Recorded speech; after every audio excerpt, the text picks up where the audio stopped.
We start first in Syria, where the brutal regime of dictator Bashar al-Assad has fallen. Syrians celebrated in the streets after rebel forces took control of cities there, pointing off a rapid and stunning march to power over the weekend. Assad is known for a harsh rule over Syria, taking power after his father died in 2000 after he ruled for decades. Civil war began after the Assad regime brutal crackdown on peaceful pro-democracy movements in 2011, killing and jailing thousands in the first few months alone. The civil war ravaged the country. The extremist group ISIS flourished in instability, sparking an international proxy war and refugee crisis that displaced millions from their homes. The conflict in Syria has been deadly, but remained dormant over the past several years as key allies prop up the Assad regime. Rebels and Assad forces clashed with neither, making dramatic changes in the control of the country before the 2020 ceasefire agreement. Then, just days ago, the rebels took advantage of opportunity to advance on a weakened government, while key allies are now dealing with other conflicts. The new rebel coalition launched a surprise attack and took control of Syria's largest city, Aleppo, before moving on to Homs and then the capital, Damascus.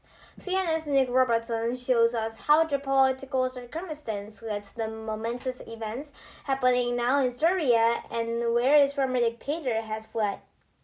Bashar al-Assad inherited his father's authoritarian regime and left it and his country in ruins. A Turkish Polish state in a brutal repression turned war, where thousands of civilians were killed and more than half of the population fled their homes. He'll be remembered as one of the most violent rulers in response to the uprising that started in late 2010 in the Arab world. Bashar al-Assad never expected to take over from his father. His older brother Bassel was the heir apparent. Instead, Bashar trained as an ophthalmologist in London. Former Assad family insiders say they didn't have the right stuff to run Syria. His brother Bassel bullied him as a child. His father never gave him as much attention as Bassel. While President Hafez al-Assad died in 2000, Syria led Bashar into the presidency, keeping 30 years of their own wealth, power position, and influence intact. Hafez was the leader, the head of the entire regime, while Bashar never came close to that. At first, the new president agreed to modest reforms and release hundreds of political prisoners, but that brief moment of optimism, the Damascus Spring, ended abruptly. Protests demanding change spread across Syria in early 2011. The regime cracked down, turning peaceful protests into slaughter. The UN found what they call massive evidence of war crimes against humanity, responsibility at the highest level of government, including the head of state. The chaos spawned country's local militants and opposition forces. In the movement, the ultra-violent Islamist group ISIS gained a temporary foothold, spilling its nihilistic terror over the broad into Iraq, US, and Iraq forces confronted and ultimately crushed them, but didn't challenge Assad's brutal artillery. Russia, too, joined the fight.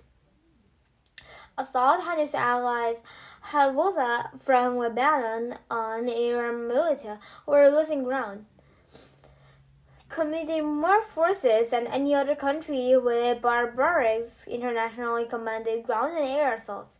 Russia turned the tide in Assad's favor, but when Russian forces went to war in Ukraine in 2022, the clock on Assad's rule began ticking down.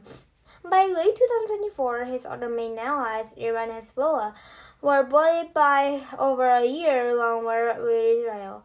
Assad's fortunes plummeted. 10-second trivia. What planet in our solar system takes the longest to complete a rotation, creating the longest day? Mars, Jupiter, Venus, or Neptune? Answer is Venus, where one day is 5,872 32 years, 2 hours long. Space news now, where more and more people will be traveling as commercial space missions only continue to advance, and many future missions plan to new frontiers are in Mars.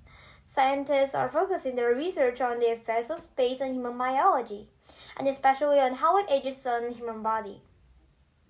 CNN's Nick Valencia gave us a look at the self-contained experiment scientists are monitoring in space. In the spirit of exploration, outer space may hold the answer to some of humanity's greatest questions. What causes aging and can the process be altered? Human tissue samples called organoids are now in orbit in the International Space Station, and identical samples are back on the Earth at Oxford University Space Innovation Lab. This experiment will allow researchers to compare and analyze data from both samples to study the aging process and the impact of microgravity on it. Inside the International Space Station, a box containing human tissue samples serves as a controlled environment. The box has a small computer and audio dictation material that we need to get the measurements we wanted, and we can actually control what and see all the data coming all the time. Researchers don't require assistance from the astronauts aboard the space station, as they can automatically gather the information from the laboratory on Earth. You could be able to measure a few things without interacting with anyone. Over the years, astronauts have suffered from muscle loss, joint and bone issues, and problems with their immune system. Researchers found that this is similar to an age-related disease. And this leads us to ask the question, if space might provide us with an accelerating aging model, and if it's the case, what that means we can actually be able to study aging very fast, because this has happened in a very short time, while aging on Earth needed different years. With future missions planned to send humans to Mars and beyond, the impact of space travel on aging will become a key issue.